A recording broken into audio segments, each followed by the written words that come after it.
If you're watching the replay, welcome to our Ostara live.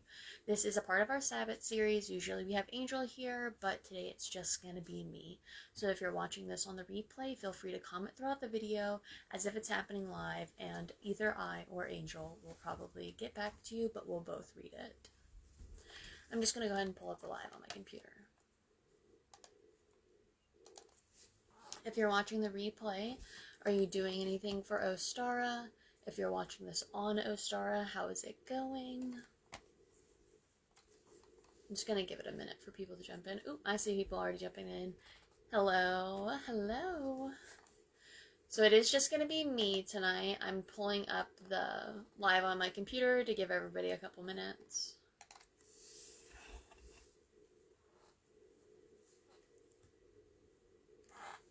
Hello, Carol.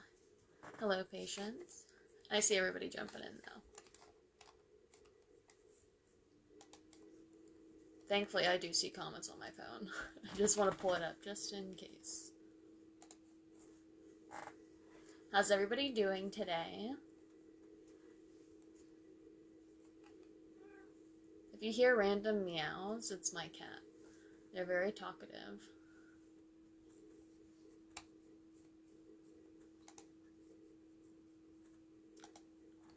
I'm just going to give it another minute so people can jump in.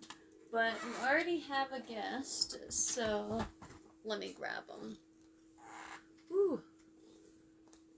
You can't crawl up on my shoulder right now. This is Gandalf. He likes to join me. He is a very big meower, but he does drool pretty bad. So there is that. And then we have Abby, my dog, but she's behind the camera. She's too big for me to pick up.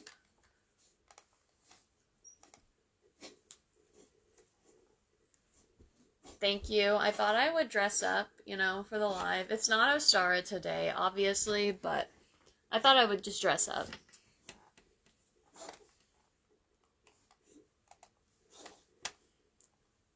Alright. Thank you, thank you. Yep, I have Gandalf, and there's also Aphrodite, but she doesn't usually come in while I'm doing stuff. Try again, earpiece. There we go, there we go. Alright, so we're going to be continuing our Sabbat series, the Wheel of the Year series, going throughout 2025. Last month was Embolic, and then next month is Beltane. Yes, I can show you. This is actually not a dress. I'm wearing a tank top under it to make it a little more appropriate. It's very cute, but, a little small. So then there's that, and then this is the skirt.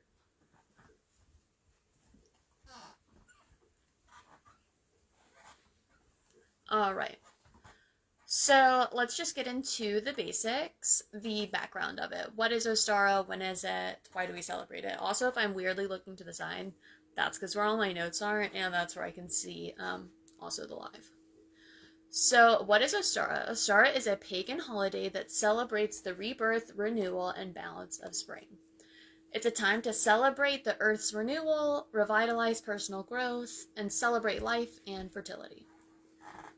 I will be taking pauses throughout this to catch my breath, so that way I am not out of breath while I'm talking. So, when is the Sabbat? The Sabbat is March 20th. Marking the first day of spring, but it always falls between March 19th and March 22nd.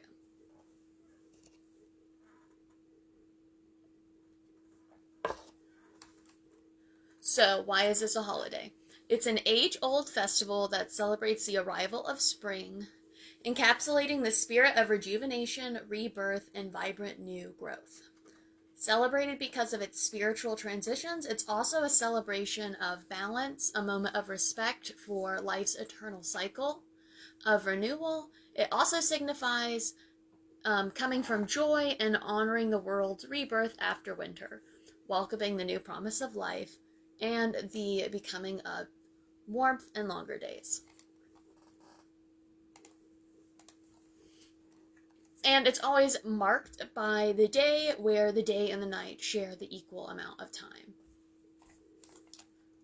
Alright, so jumping into history, please excuse my pronunciation. I'm going to go ahead and warn on that. I am going to try my best, but for the sections where Angel was originally going to go over, I only had about not a lot of time, basically, to figure out how to pronounce some of the names, because I can read the names just fine, but some of them I was a little unsure how to say out loud. So I did my best, but I did not have multiple days to practice saying the names. Angie. Alright, so let's dive into some history of Ostara. Did you know that in ancient Roman legends, Attis, the consort of Cybele, was born via a virgin birth and resurrected in the spring? I will jump the names that I'm saying in the chat, just in case anybody is a little unsure.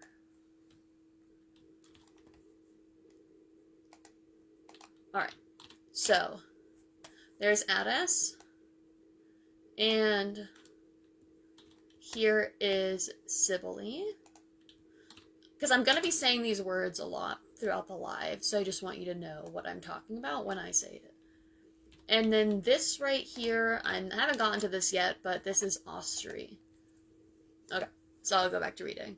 Also, thank you, Angie. So, I'm going to restart a little. In ancient Roman legends, Attis, the consort of Cybele, was born via a virgin birth and resurrected in the spring. The venerable Bede claimed Ostara was the Saxon version of a Germanic goddess named Ostara. Many modern pagans mark Ostara, the vernal equinox, as the time of renewal and rebirth. The word Ostara is just one of the names applied to the celebration of the spring equinox on March 21st. If you can hear that, that's my cat sneezing. It's been celebrated and observed for a long time in many places around the world. Thank you. I really was trying. I wanted to say these names right. I was determined. One of the most well-known connections to Ostara is the Germanic goddess Ostara, a deity known for fertility and renewal. According to historical accounts, she was honored during the Ostara spring celebration, with symbols of hares and eggs, both representing fertility and new life. Some scholars suggest that the modern word Easter may have evolved from Ostara's name, blending ancient pagan traditions with later Christian influences. Yes. So basically, yeah, what Carol's talking about is true. A lot of this does, relate a lot to Christianity later. Aw, beans. I like that. And we're glad to have you, Kelly. Not too late. Not too late. Alright. In ancient Rome, the followers of Cybele believed that their goddess had a consort who was born via a virgin birth. His name was Attis. He died and was resurrected each year during the vernal equinox of the Julian calendar, between March 22nd and March 25th. The indigenous Mayan people in Central America have celebrated a spring equinox festival for tens of centuries. This is a good time to start your seedlings. If you grow in an herb garden, start getting the soil ready for late spring plantings. Celebrate the balance of light and dark as the sun begins to tip scales and the return of new growth is near. Many modern pagans mark Ostara as a time of renewal and rebirth. Take some time to celebrate the new life that surrounds you in nature. Walk in a park, lay in the grass, hike through a forest. As you do so, observe all the new things around you. As Wicca and modern paganism evolved, Ostara became an essential part of the Wheel of the Year, embodying themes of balance, renewal, transformation. Today, Wiccans and modern practitioners continue to celebrate Ostara, blending ancient traditions with new rituals to honor the ever-turning cycles of nature. That was a mouthful, so I'm going to take just a second and catch up on comments.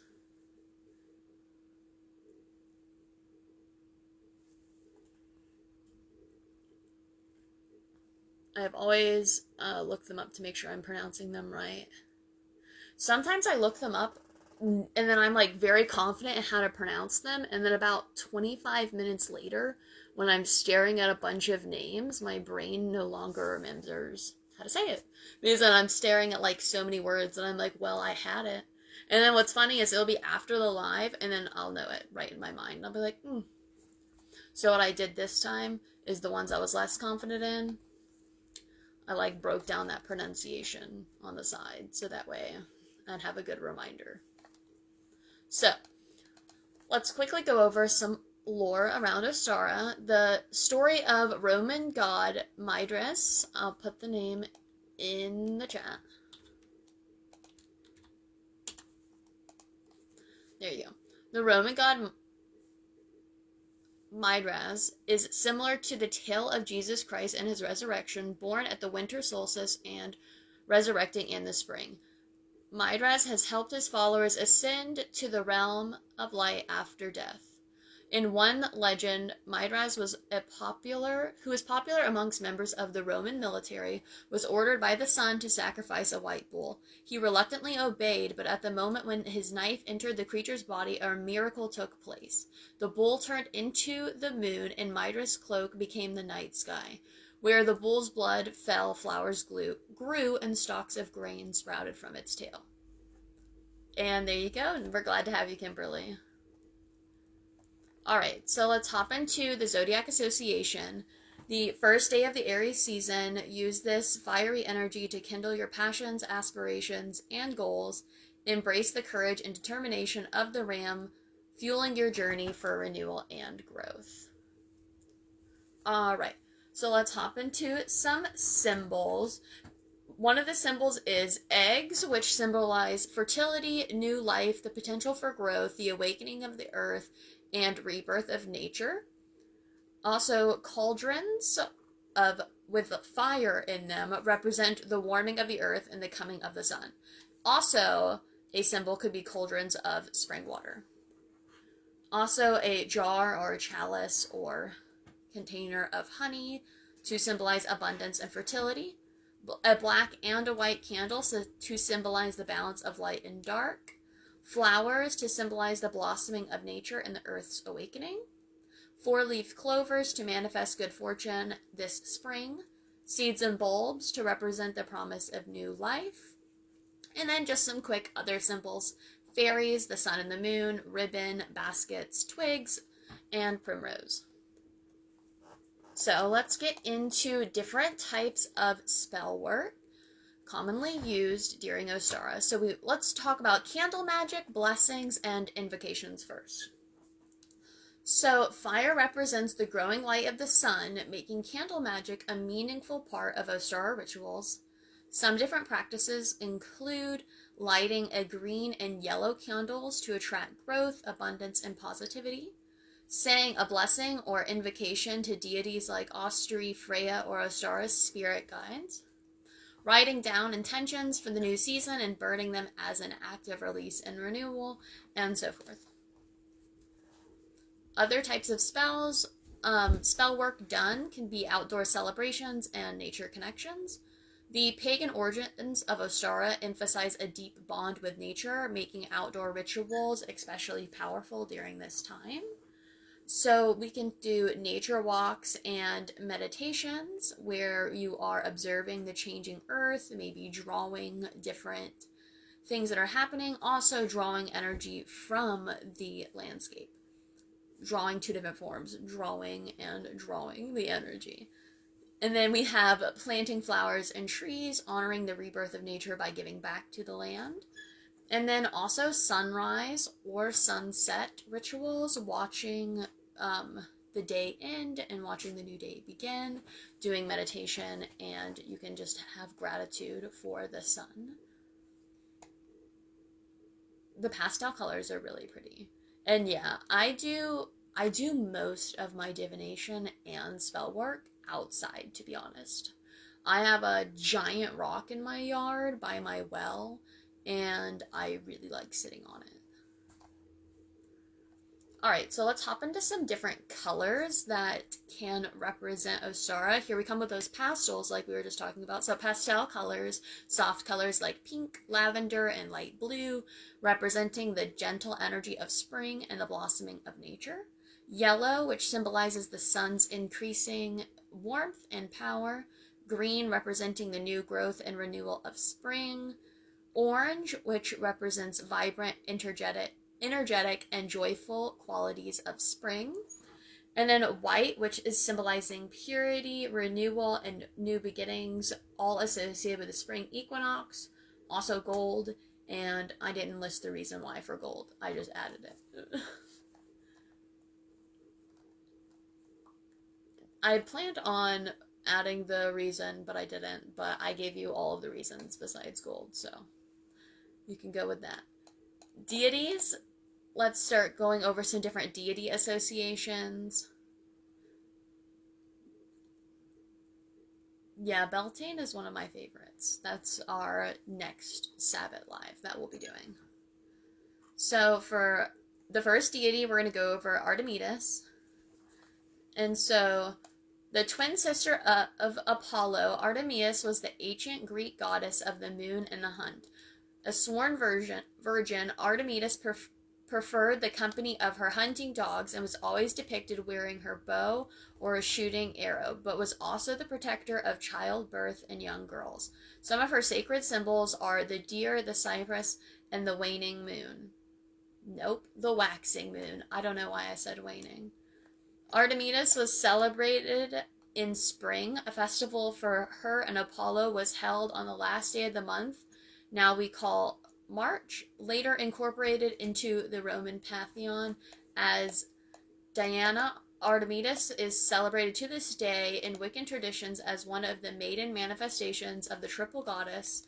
In fact, a branch of Wicca, the Dianic Wicca of Zu Sasanan, Budapest, which I will definitely be putting that name in there because I know that I did not say the first part right. I'm confident I said Budapest right, but the other part, I'm not confident, is inspired by Artemis.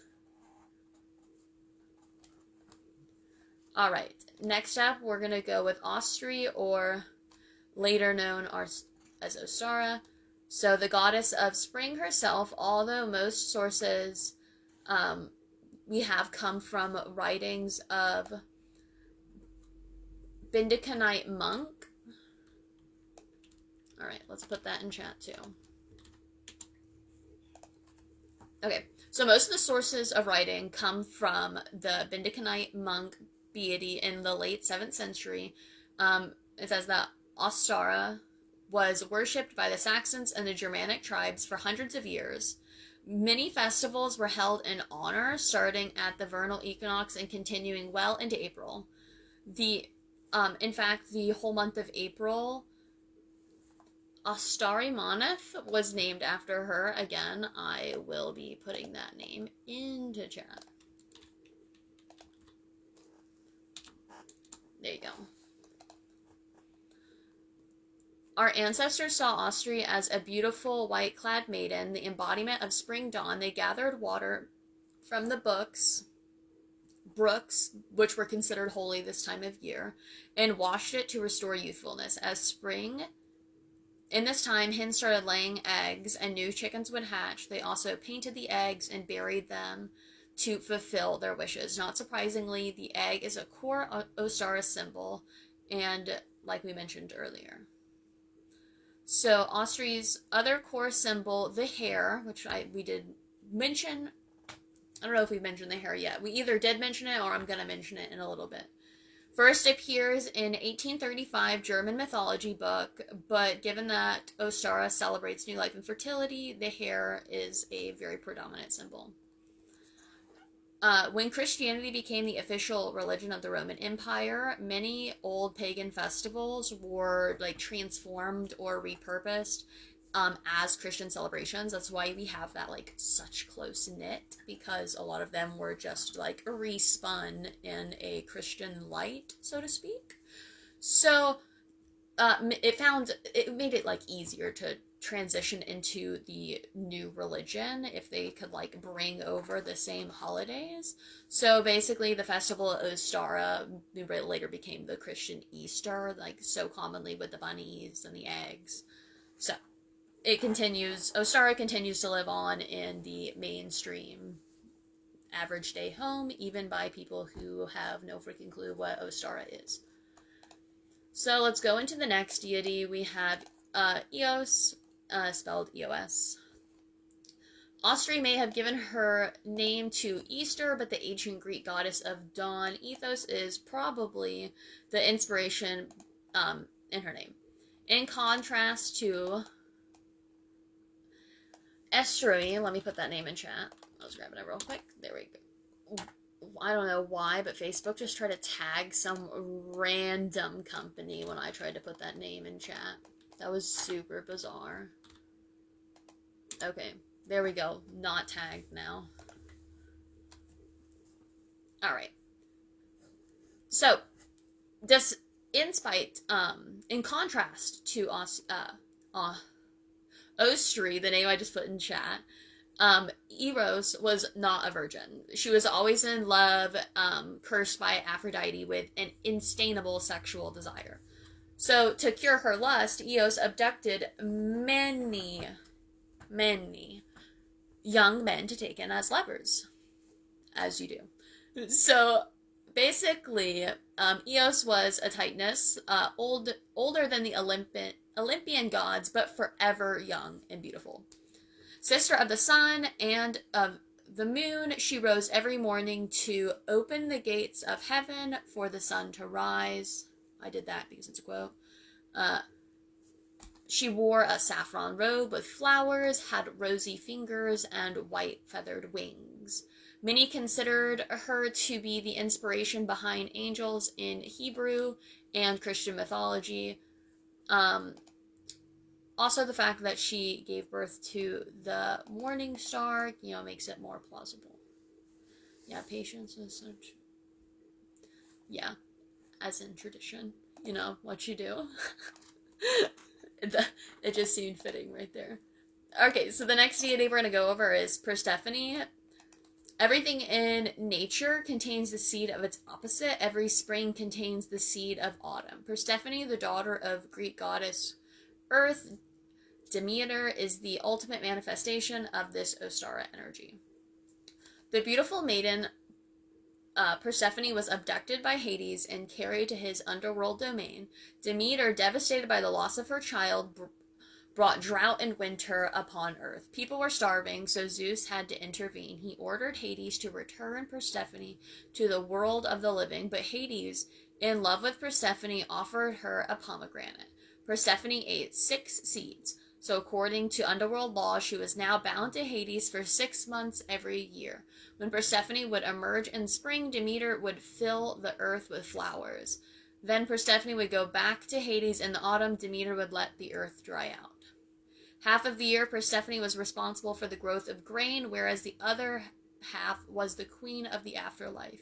She was widely worshipped in ancient Greece and southern Italy, with mystical festivals dedicated to her and her mother. Well, yes, that's how I feel about it. Oh my gosh, I just clicked on something on my computer. Not what I meant to do. Alright. So let's go into our last but not least deity that we're going to talk about. So Freya. Freya abandons the earth during the cold months, but returns in the spring to restore nature's beauty. She wears a magnificent necklace called a Brishiamen. I'm going to put that in chat again. Alright, there we go. Which represents the fire of the sun. Freya was similar to Frigg, the goddess of Aesir. I'll put that in chat too. Which was the Norse race of the sky deities. Let me put this name in chat before I keep reading, and nobody knows what name I just put. Both were connected to child rearing and could take on the aspect of a bird. Freya owned a magical cloak of hawk's feathers which allowed her to transform at will. This cloak was given to Frigg in some of the Eddas.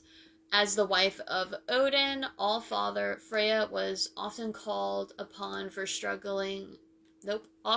for assisting in marriage or childbirth, as well as to aid women struggling with infidelity. Alright, there's the last name we're popping in there.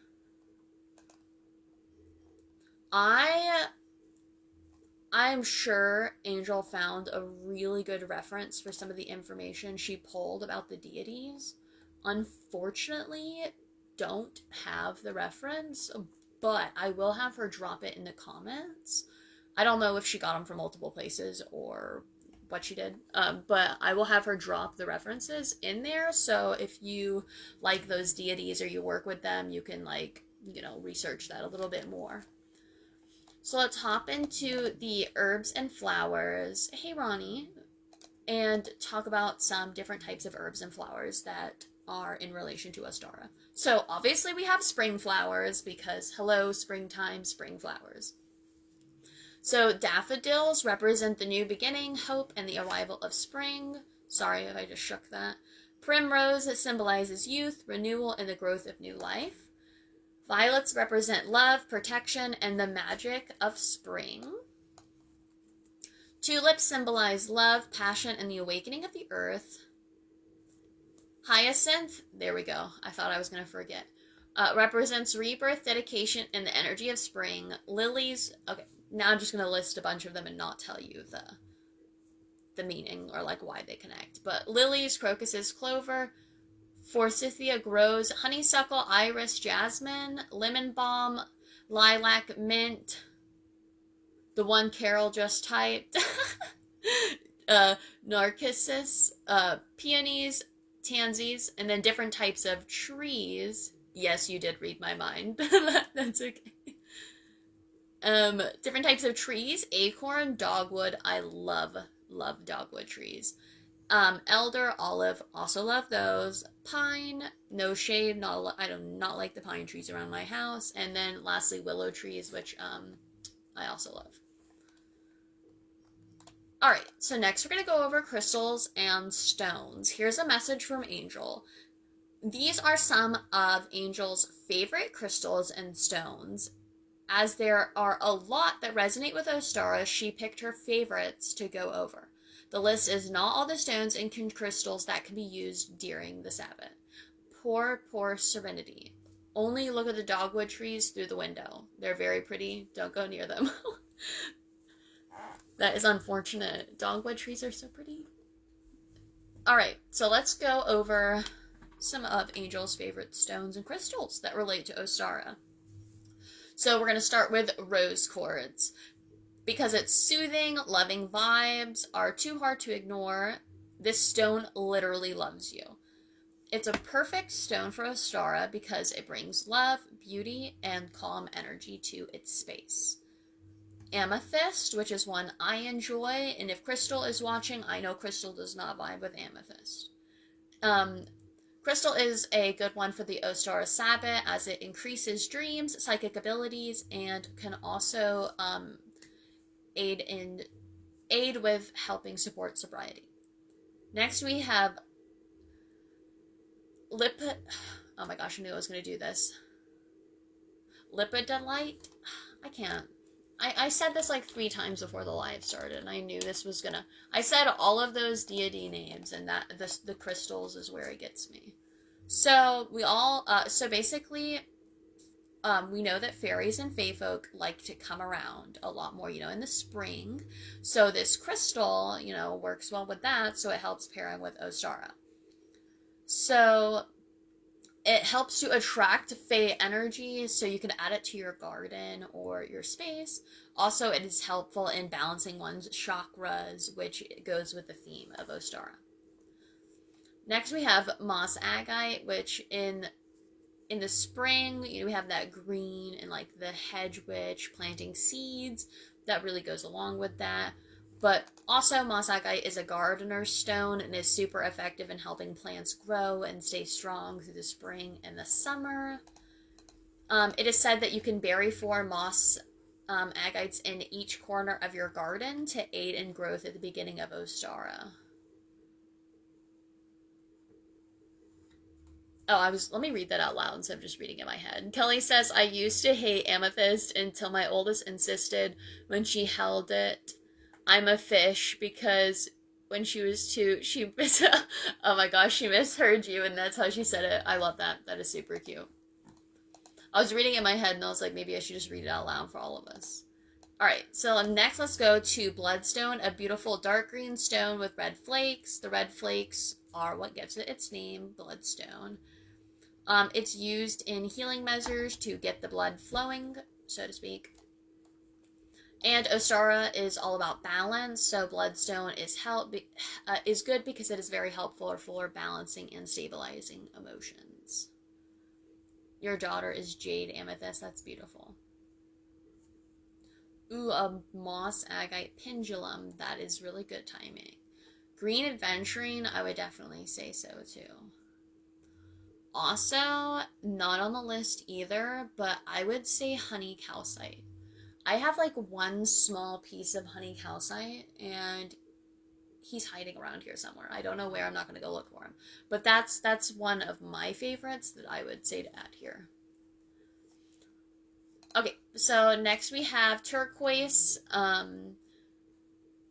which is good for protective, healing, purifying properties. Turquoise unites polar opposites, land and sky, male and female, light and dark, so on and so on. Therefore, it's a very balancing stone. And like I said, it's protection, so you can wear that. I have a giant honeycomb calcite. I'll take a pic when you get home. I think I'm gonna melt into a puddle whenever you post that picture in the chat because I am obsessed.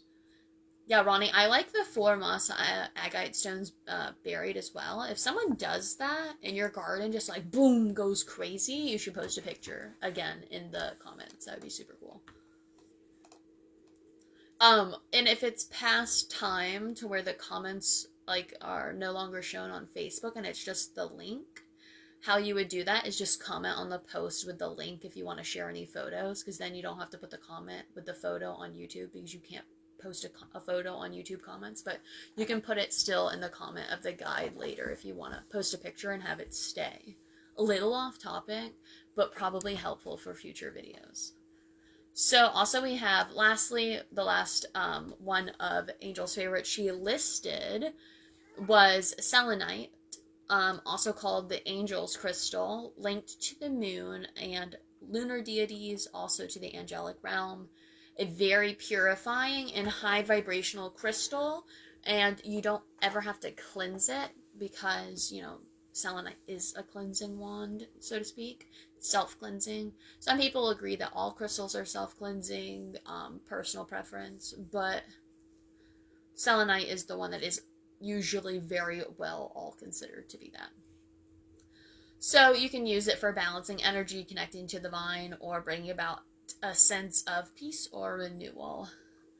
My cat is being very demanding for attention right now. Alright, next let's go over some foods. Oh my gosh.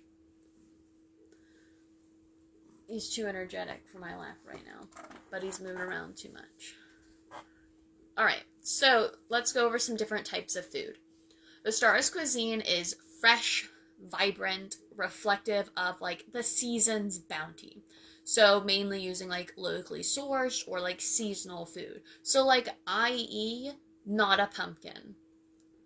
I know that might seem kind of like blunt to say, but like when you think spring and foods, think of like food that's ready. Oh, Gandalf is not gone. He is like zooming around in circle like right here, like putting his little feet up on me, but he just like dances around in my lap too much. He's gonna like accidentally fall and like yank everything down. But don't worry, his fluffy little tail keeps hitting me. So, but yeah, like think of strawberries, cabbage. Those are things that are like really predominant this type of year. Obviously a lot of other things, but like not pumpkins. That's not what we're talking about right now. So eggs, like we mentioned, represent fertility and new life. Carol, stop reading my mind. No, I'm just kidding. I love it. Yes, we're going to get to lamb in a minute. So eggs, fertility, and new life. Different types of seeds, sunflower seeds, poppy seeds, growth and abundance. Leafy greens that sprout early on in spring, such as spinach, kale, arugula. Honey and dairy, which represents sweetness and that nourishment. Different sprouts, like bean sprouts or alfalfa, represent new growth. Hot cross buns, which was adopted from the Good Friday Christian tradition, now related to Ostara. There you go, Carol. You're like typing things just like right as I say it. We are on the page line. Yes, eggs are the bougie celebration, as they are like $5 a freaking carton. But thankfully, I don't buy my eggs from the grocery store. I get my eggs from someone who has chickens, so at least there's that. And no worries, Carol, you're good, hun. I'm just picking on you because we're both doing it at the same time. Radishes, turnips, rutabaga. Yep. Also, like Carol mentioned, we have lamb, which is the symbol of arrival of spring. Seasonal fruits and vegetables, strawberries, peas, radishes. Custards, pastries, and sugar candies also. Let's get into some herbs. So we have rose. It's an Ostara herb. It goes well with a lot of Ostara crystals as well. We have lavender, also thyme, bay, basil, yarrow. Also honeysuckle, personal fave. Maybe not, I don't know. Didn't research. Don't know if it's a traditional, but like for me, like if I'm thinking of spring, I'm thinking of honeysuckle. I'm going out in the yard, I'm snatching me a little honeysuckle, I'm eating it. So different different animals, we have rabbits and hares, which represent fertility, abundance, and the energy of spring. Other animals such as lamb, robins, chickens, chicks, the babies, snakes, swallows, bees, rams, cats, butterflies. I just started rhyming right there. Honeysuckle is so good. Yep, I love honeysuckle. So let's go over some incense and oils. So different types of oils: lavender, rosemary, rosewood, lemon, cedarwood, clove. Also, Angel has left us an incense recipe. I am not sure if it is her own recipe or if she sourced it from somewhere else, so I will put that out there. Gardenias. Oh my gosh, yeah, that is a very good honorable mention right there. So I'm going to read the incense recipe, and I'm also going to put it in the comments. So boom, it's in the comments. I'll go ahead and read it. 1 tablespoon powdered white oak bark, juniper, Mars, water, God, I'm going to add a space there because I don't like that I didn't pause. 1 tablespoon powdered white oak bark, which is representing Juniper, Mars, Jupiter, Mars, water. God, the Oak King, is who we're referencing when we say God right there. Protection, health, money, fertility, and luck, and potency. 1 tablespoon copal resin, which represents fire, sun, God, love, purification. 1 teaspoon dried finely ground rose petals, which represents Venus, water, maiden, goddess, love. 1 teaspoon dried finely ground jasmine blossoms, representing moon, water, goddess, love, money, sensuality, sexuality, and spring equinox. 2 teaspoons dried powdered orange peel zest, which represents sun, fire, God, joy, energy, purification. 3 drops of each sweet oil and jasmine essential oil. Also, Gandalf is trying to jump up here. This one, sorry, I just got thrown off. It talks about not using rose essential oil in this one. The whole thing is typed right there, so I'll just read it. Rose essential oil is prohibitively expensive and arguably wasteful, considering how many blossom it takes to produce a single drop of essential oil. But should you happen to have the real thing, a single drop would be transcendent. Okay, based off of the way that that's typed, I'm assuming this is not Angel's recipe, and she pulled it from someone. And then 1 teaspoon of vegetable glyceride, stirred in well and fluffed with a fork. Sorry, that was a mouthful. Yeah, I don't have very many essential oils. At some point I got myself like a sampler box where like I have like a bunch of them, but like tiniest bottles ever of a bunch of different scents of essential oils. So basically it's saying that like rose oil is like expensive, so it's like not a necessity, but if you like happen to have one, then like a drop is like what that's talking about. But okay, let's go over some different ways that we can celebrate Ostara, my personal favorite section of this live. So egg decorating.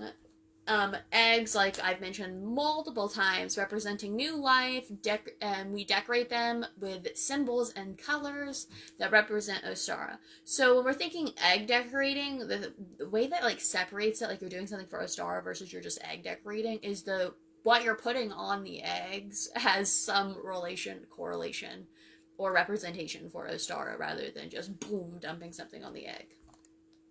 Seed blessings. Also planting seeds and gardening. Dawn greetings, so greeting the sunrise on Ostara morning. Maybe you go for a little sunrise walk, feeling the warmth of the strengthening sun as the new season arrives. Scattering native wildflower seeds. So what I mean by this is native wildflowers to your area.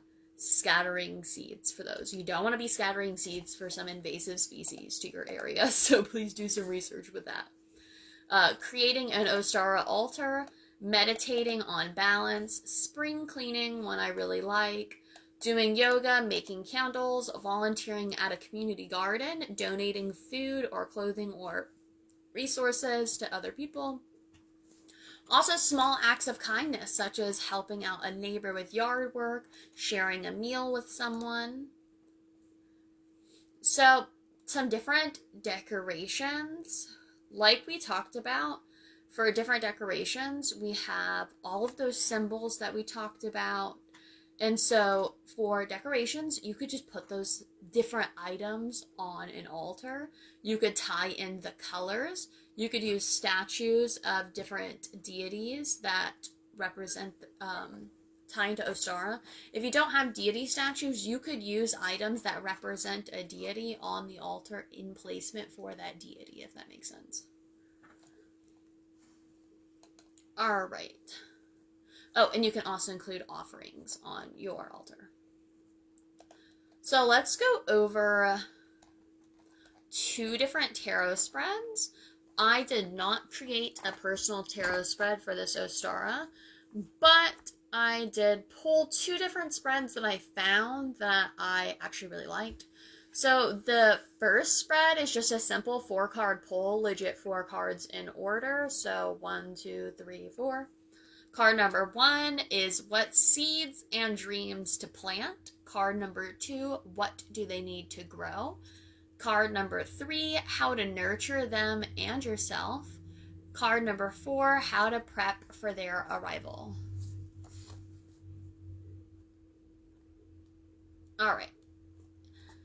The second tarot spread for Ostara, you can also use an oracle, they don't have to be tarot, is a 6-card spread, which has 3 cards on the top, 3 cards on the bottom. So boom, boom, boom, boom, boom, boom. Alright, so card number 1, what seeds do I need to plant? Card number 2, what do I need to cultivate them? Card number 3, what areas of my life need a spring cleaning? Card number 4, what parts of my life are out of balance? Card number 5, how can I bring more balance into my life? Card number 6, when I find balance, what will I energize? Will I post these later in the comments? Yeah, I can do that. I can do this also. Instead of even putting them in the comments. Hold on, I'm going to be yanking you guys around for like 2 seconds. There we go. Oh, apparently it doesn't like it if I turn my phone while I'm live, so that's fine. I'll just do this. And this next picture, kind of blurry to be honest, but there you go. Ooh, let me not spill my water. That would be bad. Alright. Now I don't have to post them in the comments. You guys can pause the live, take a little screenshot, and you have them. And they'll just be in the time order, so it'll help. Sometimes things get a little lost in the comments. So, last but not least, we're going to give a little Ostara challenge from us to you. And it is to spend a period of time within yourself, sitting with yourself, to spring clean spiritually. And what I mean by this is releasing all of the old unserving things and energy within you so that way you can make way for all the new things that are going to blossom in spring. So that's all that we have for this Ostara Live. If anybody has any questions or comments, you can go ahead and hit me with them now. I want to show this necklace just in case anybody wants to see what it is, because I'm a person that if somebody's wearing something, I'm like eagle eyes trying to find it during the live. So if you do the challenge from us, you should totally let us know in the comments if you enjoyed it. I'll bring Gandalf back up here to tell you guys bye, because he's very upset that he's not been up here. So here's Gandalf. He's purring. He's got the motor running. Alright. Bro's tail's going everywhere. Alright, well, me and Gandalf say bye. We wish you a great Ostara. And I hope everybody enjoys the spring. Bye, guys.